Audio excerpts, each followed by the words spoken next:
Ons is vandag by dag 9 van ons Family Campaign en ons kyk vandag na Romeine 7 vers 7 tot 13.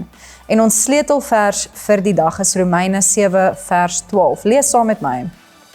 Dus is die wet heilig en die gebod is heilig, regverdig en goed. Die wet is nie die probleem nie, maar dit het die sonde in ons aan die lig gebring. Die wet wys ons wat verkeerd is, maar dit kon ons nie red nie.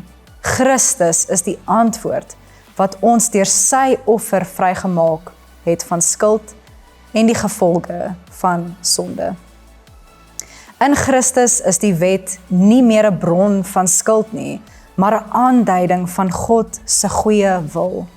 Jy is ingesluit in 'n nuwe werklikheid waarin die wet vervul is in jou deur Christus.